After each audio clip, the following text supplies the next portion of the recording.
Valgau sveikai. Ką tai bereikštų? Kol tik kalbam apie sveiką mitybą, viskas yra daugmaž vienodai.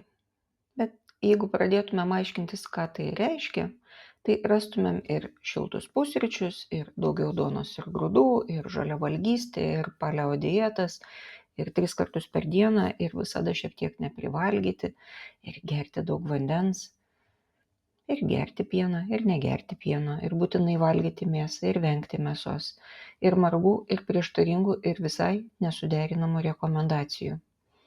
Tai kas yra tada ta sveika mityba? Jeigu mokslo atstovų nuomonės yra daugiau mažiau vienodos, o gatvės konsultantų pačios margiausios, nes geriausiai parduodamos idėjos naujumas, tai ką tada visi kiti žmonės taip vadina? Nes nuo to juk prasideda visa kelionė.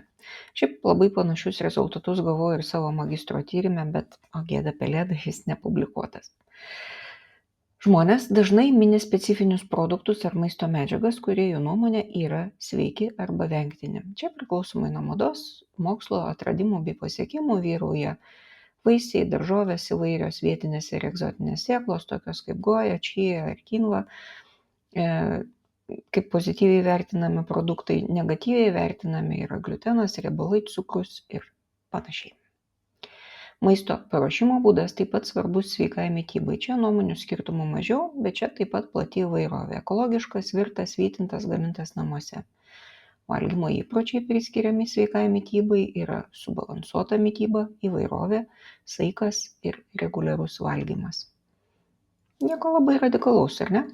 Nes greičiausiai sveika mityba ir nėra labai specifinis ir sufokusuotas labai specifinių maisto produktų gaminimas ir valgymas pagal labai specifinį grafiką. Juk galiausiai ramybė ir pasitenkinimas ir nesijaudinimas be reikalo dėl to, ką valgai, taip pat svarbios sveikos mitybos dalis. Ir tai tikrai negalioja, jei visą dieną ramiai valgai tik zefyrus. Įdomiausia dalis, kurią mini tokių tyrimų dalyviai, yra tai, kad sveika mityba vis tik yra vargas, nemalonumas, apribojimas, poreikis likti dėmesingam, atsisakyti malonumo ir kitoks bėdų šaltinis. Nors iš tiesų tai sveika mityba turėtų leisti vengti kaltės dėl neteisingos mitybos jausmo, kuris yra dažnas, džiaugtis tuo, kad kaskart valgant sveikata gerėja ir nesijaudinti dėl pasekmių. Tai kodėl tada sveika mityba yra vargas?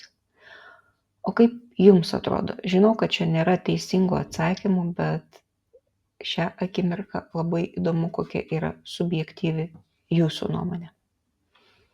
Skanaus, taikos ir ramybės.